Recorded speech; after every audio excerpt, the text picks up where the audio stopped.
Ito ang wow trending. Martin Tambaloslos Romualdez, ilalaglag na rin ba si Bongbong Marcos? Matapos ang eksplosibong revelasyon ni Zaldico na ang nag-utos sa kanya para mag-insert ng bilyones sa Bicam ay si Marcos Jr. at sila si Martin Tambaloslos Romualdez ay tiba-tiba. Kahapon din, sa rally ng Iglesia ni Cristo, tuluyan ng ikinanta ni Senador Amy Marcos ang kanyang kapatid at kinumpirma na isa itong adik. Marijuana sa umaga, Coca-Cola sa tanghali at sa gabi. Kaya dahil nga dito, Martin Tambaloslos Romualdez ay posible daw na ilaglag si Marcos Jr. kapag naipit.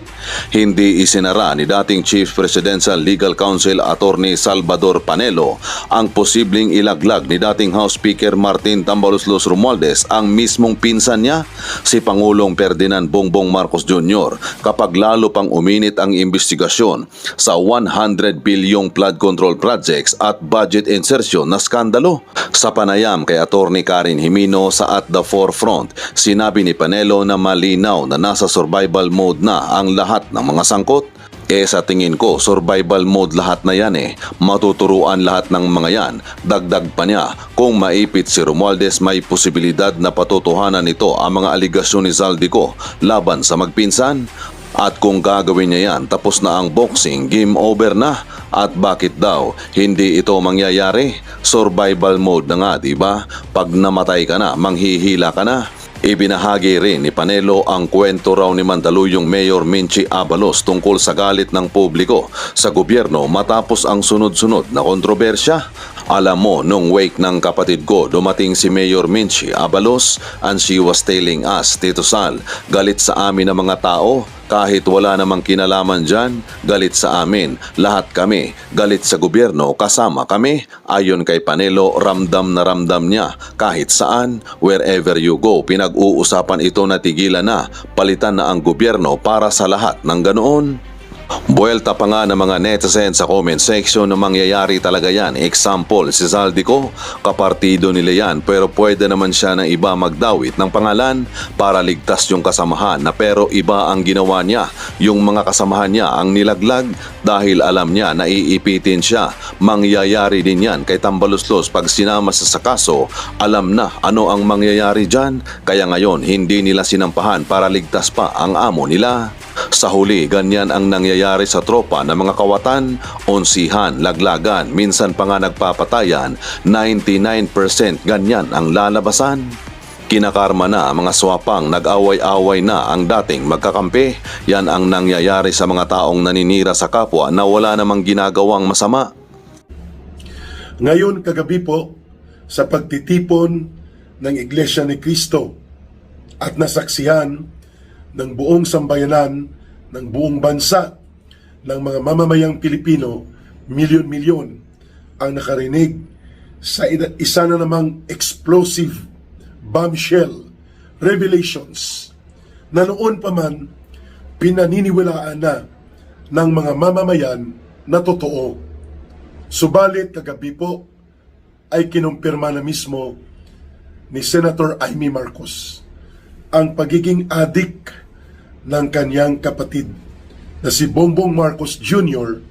pati ang asawa nito na si Lisa Araneta at mga anak nila. Ito po ay walang makakabali at walang pwedeng bumangga sa katotohanang ibinunyag ni Senator Amy Marcos sapagkat ito po ay galing sa kanyang direktang karanasan, direktang kaalaman at pagiging bahagi ng pamilya ni Bongbong Marcos bilang kapatid. Malinaw na ang issue sa drug addiction ni Bongbong Marcos Jr. ay isang issue ng mental health sapagkat ang addict na tao ay taong wala sa wastong katinuan. Ito ay seryosong sakit at bisyo sapagkat sinisira po ng iligal na droga ang utak ng isang tao. Kaya hindi normal at matino ang kanyang pag-iisip ng isang taong lulong sa droga. Yan po ang sinabi kagabi ni Senator Amy Marcos Jr. ni Senator Amy laban sa katotohanan na nagkukunwari pa ang kanyang kapatid na wala siyang sakit sa pag-iisip.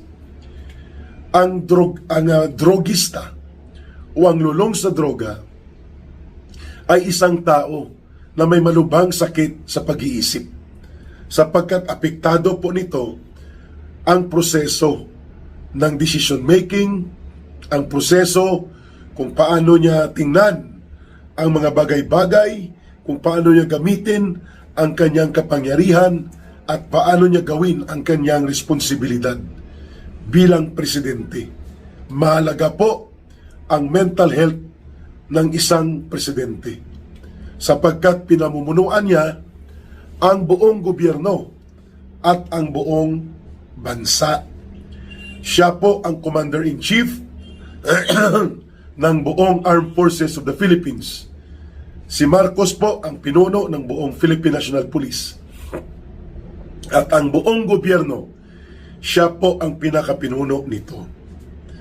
Kaya kung hindi matino at maayos ang kanyang mental health condition, delikado at apektado ang buong bansa at ang buong mamamayan. Kaya, maliban sa ito ay seryosong health issue na dapat umalis at alisin si Marcos at i-rehabilitate at mag-undergo siya ng paglilinis ng latak ng droga sa kanyang katawan at sa kanyang utak. Kailangan po siya magparehab. Yun po ang dapat gawin sa kanya.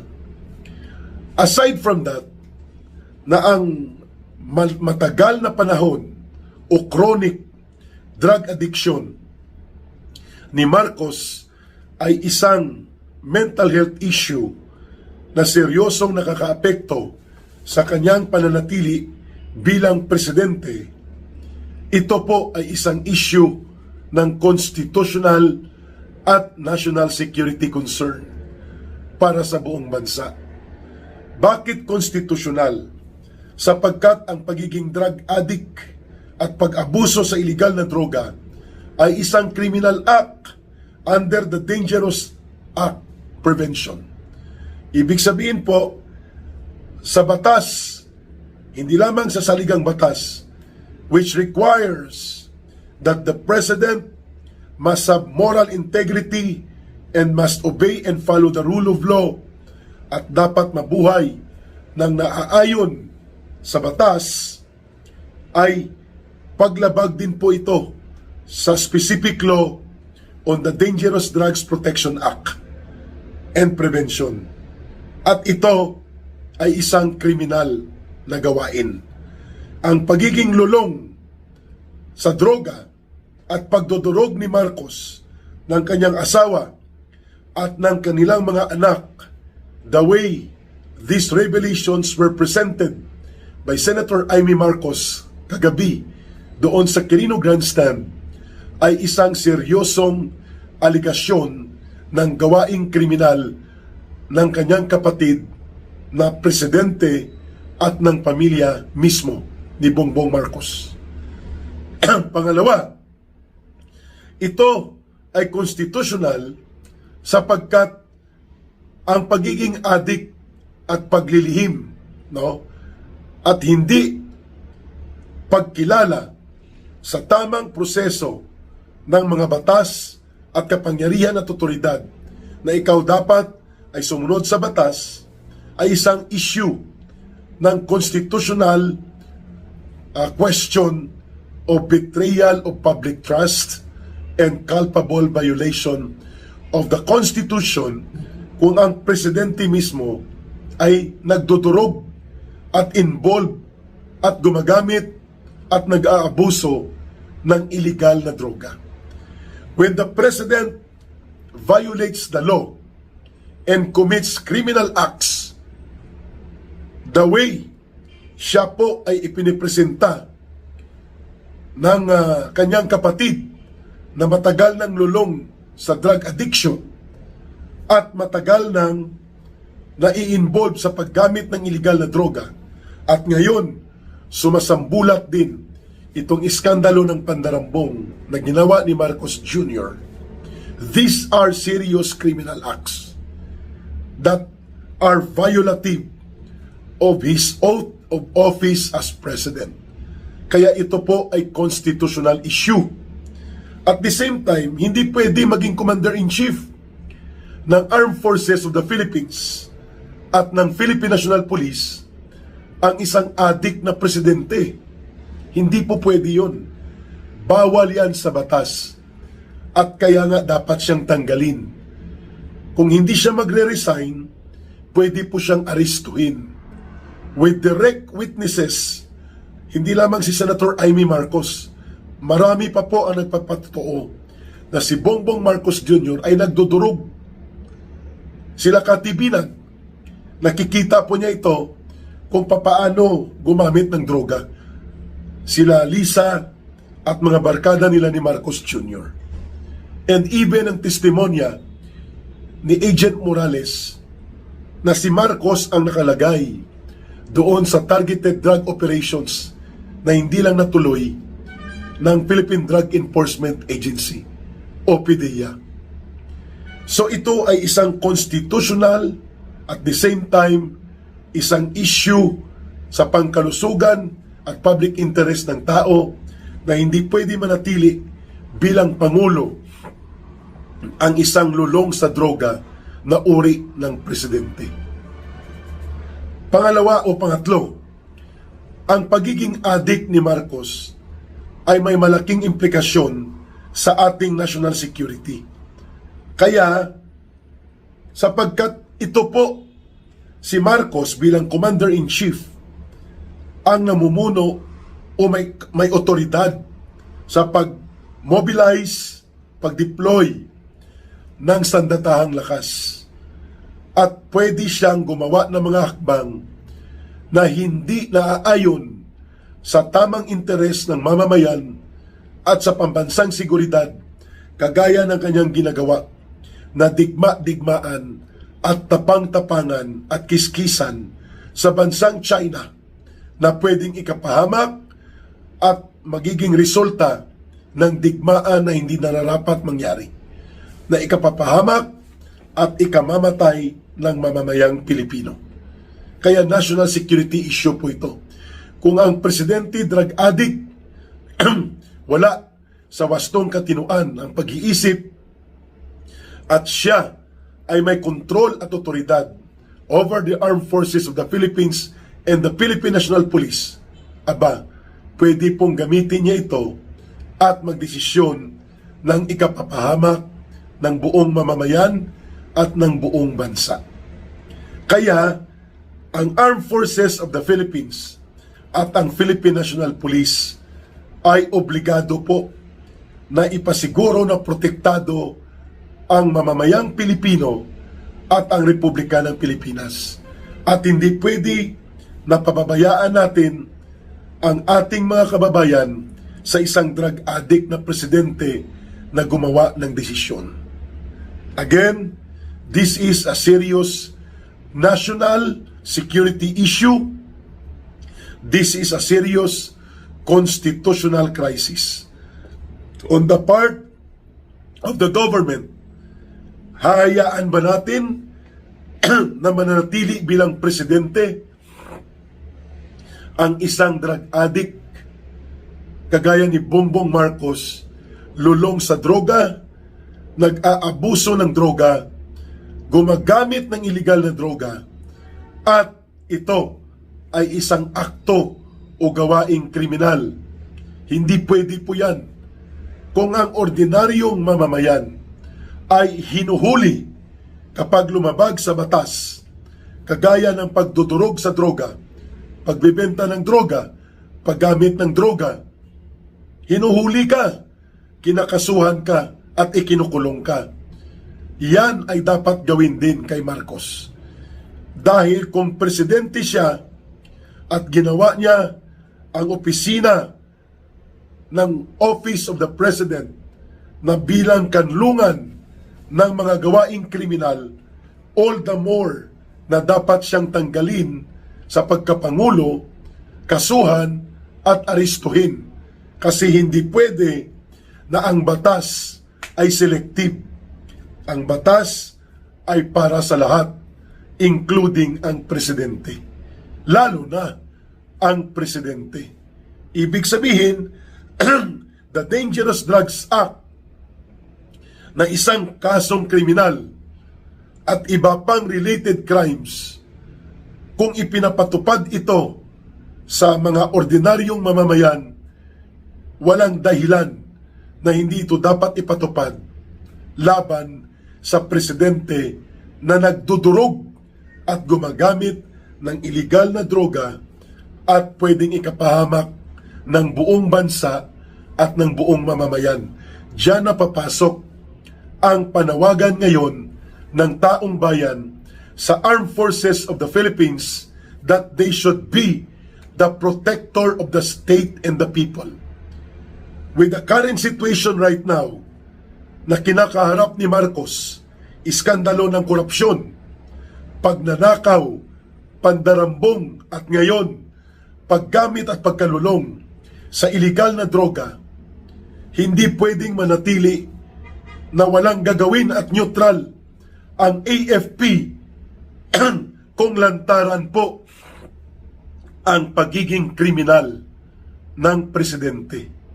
Lalo na ngayon na sumasambulat before the nation and before the people na siya ay sangkot sa gawaing kriminal ng pandarambong, malawakang pangungurakot at paggamit ng poder at kapangyarihan kasama ang kanyang pinsan na si Romualdez para nakawin at durubuhin ang pundo ng bayan with all allegations pointing to him.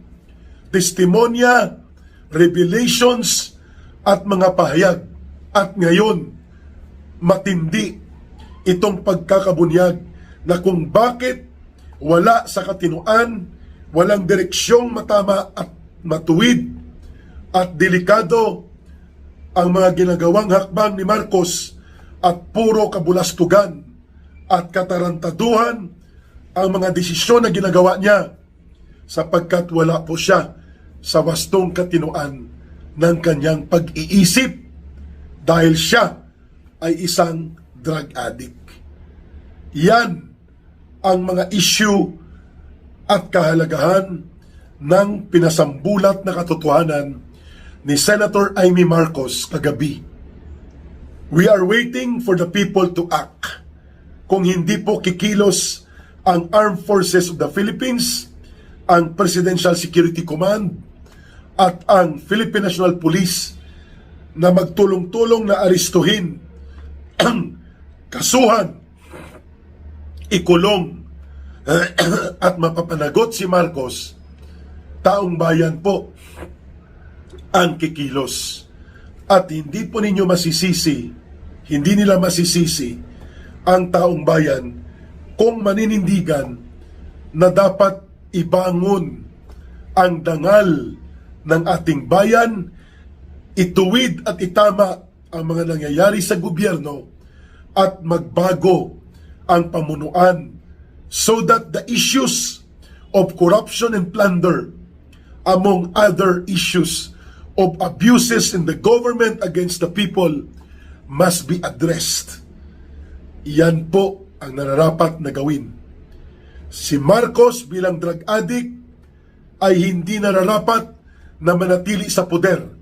At kung kaya nangyayari ang malawakang pandarambong at pagnanakaw sa kaban ng bayan dahil hindi po siya nakakaramdam ng tamang desisyon na dapat gawin, wala siyang matuwid na pag-iisip upang makita ang tama at mali sapagkat gumon at lulong sa droga ang kanyang utak. Kaya po lumaganap ang krimen, ang droga, ang sindikato at pati po ang pagnanakaw at kriminal na gawain sa loob ng gobyerno. So, Marcos as a president being drug addict is an immediate issue of constitutional and national security concern for the country. Marcos Jr. has already lost all moral and legal authority to continue being the president of this country. Sana makita po ito ng mga nag-aalangan pa na manindigan ng tama, kagaya po ng Catholic Bishops' Conference of the Philippines at iba pa pong mga malalaking grupo ng organisasyon ng taong bayan at ng pati ng mga business sectors. Sabog na po at kalat na kalat sa buong daigdig that we have a criminal president not only involved in the scandal of plunder and corruption of public fund, but involved in the abuse and use of illegal drugs.